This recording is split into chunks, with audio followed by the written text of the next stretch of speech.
त्योहार और पर्व के दिन, पर्व और त्योहार के दिन रसोई गैस समाप्त, तो घर का जो मर्द होता था वो रसोई गैस का सिलेंडर लेके जाता था, सिर पे रख करके जाता था, एजेंसी में खड़ा होकर कहता था भाई घर में रसोई गैस नहीं है, घर में कोई भोजन नहीं बन पाएगा, पकवान नहीं बन पाएंगे, अतिथि आए हुए हैं।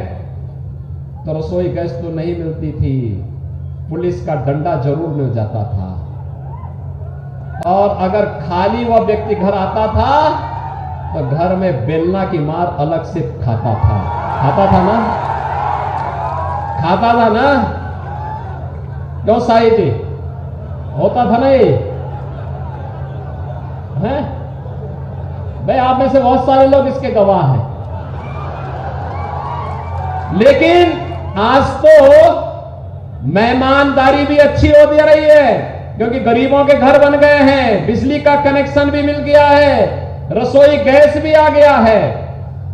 और यहां पे तो हमने ये भी किया है कि होली और दीपावली में उस हर परिवार को फ्री में एक एक भरा हुआ सिलेंडर भी उपलब्ध करवाएंगे। ये साई जी ने ही दबाव बनाया था, सलाम मणि वगैरह यही दबाव बनाए थे, कहा होली दीपावली हमारे प्रमुख पर्व है, फ्री में दो एक एक सिलेंडर भर करके। और बहनों और भाइयों हम दे रहे हैं। और मोदी जी ने कहा है 4 करोड़ गरीबों के घर बन गए हैं, बाकी जो बचे हैं आपको मैं कह रहा हूं आप उनका रजिस्ट्रेशन करवा दीजिए, कच्चा घर होगा जिसका सबको एक एक मकान उपलब्ध करवा देंगे। बहनों और भाइयों, सुरक्षा भी, सम्मान भी, विकास भी, गरीब कल्याण भी, विरासत भी और विकास भी, आस्था का भी सम्मान है।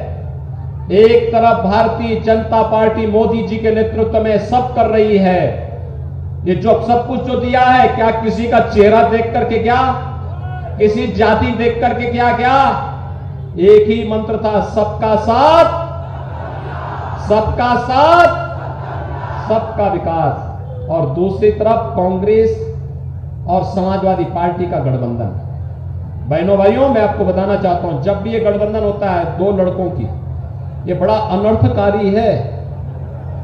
जब भी बनता है आतंकी घटनाएं घटित होती हैं। याद करिए, समाजवादी पार्टी की सरकार प्रदेश में थी और केंद्र में कांग्रेस की सरकार। अयोध्या में रामलला के मंदिर पर हमला हुआ था, काशी में संकट मोचन मंदिर पर हमला हुआ था। अखिलेश यादव ने मुख्यमंत्री बनने के बाद सबसे पहला काम किया था, आतंकवादियों के मुकदमों को वापस लेने की कार्रवाई को हस्ताक्षर किए थे, वो तो न्यायालय ने रोक दिया था।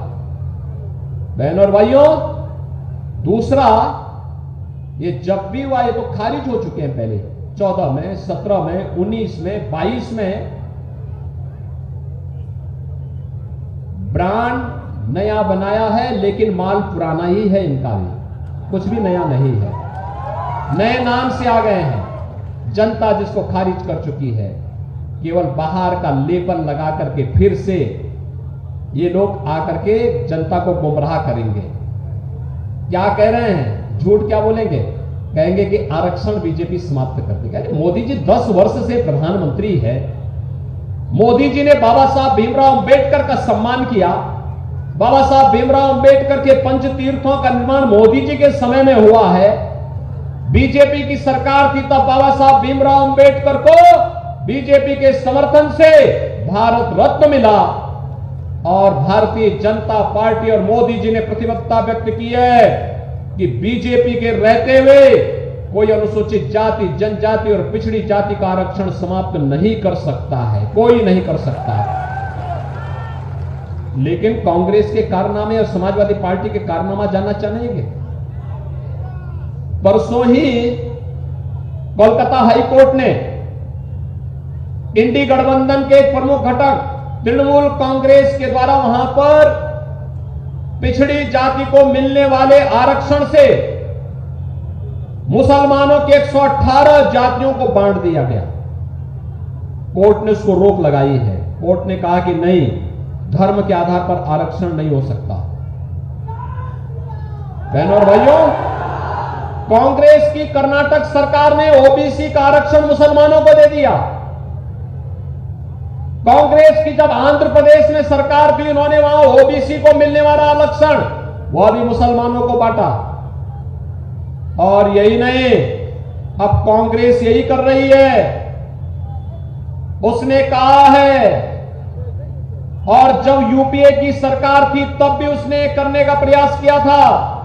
पहले जस्टिस रंगनाथ के नेतृत्व में कमेटी बना करके उसने ओबीसी को मिलने वाला आरक्षण मुसलमानों को देने का प्रयास किया। बीजेपी ने विरोध किया। हम लोग